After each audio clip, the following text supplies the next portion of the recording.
Rivas. Thank you, Vice Mayor. I don't support exploring any further amendments at this time. First, it's simply too early to start meddling with the substance of Article 18. The Rental Housing Board and the Rent Stabilization Board, they have made great strides in implementing the provisions of Article 18, but there's still more work to be done.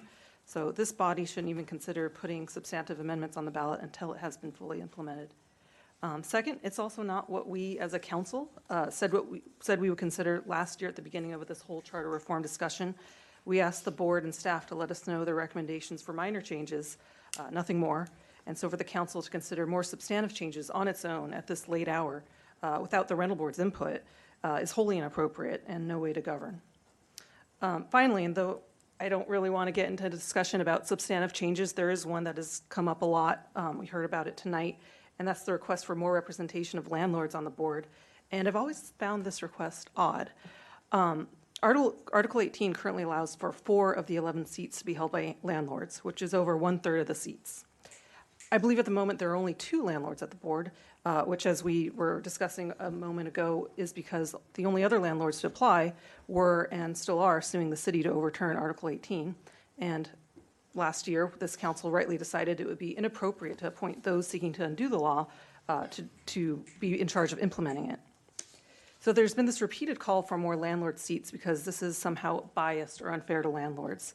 And apparently the wish is for the board to be at 50-50 or closer to 50-50 landlord-tenant, which again is a strange idea to me. In unlawful detainer actions, which are evictions proceedings, when those go to a jury trial, there's no guarantee for landlords to have a jury made up of 50% landlords. That would be simply impractical because society, or the population, doesn't have that many landlords. And if you actually look at how many landlords there are in the population, it's certainly in the single digits. I wasn't able to find a concrete number, but based on the number of tax returns that declare rental income each year, it's about 10.6 million filers nationwide, which is only about 3% of the U.S. population. So we're probably somewhere around that number locally. So if anything, 4 out of 11 seats, which is 37%, is hugely overrepresenting landlords compared to their actual number. In contrast, this body, the City Council, based on our most recent financial disclosures, is made up of half of us are landlords. That is why so many residents, myself included, supported Measure H, now Article 18 of our charter, to help address this imbalance in representation. And this is 100% consistent with my position of having too many police officers on the Police Oversight Commission.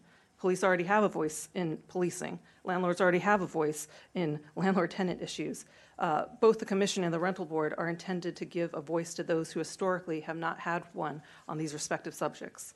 So just to reiterate, I don't think we should explore anything further at this time. I'm glad we were able to reach agreement and consensus on the proposal of the rental board, though. Thank you, Vice Mayor. Thank you very much. Councilmember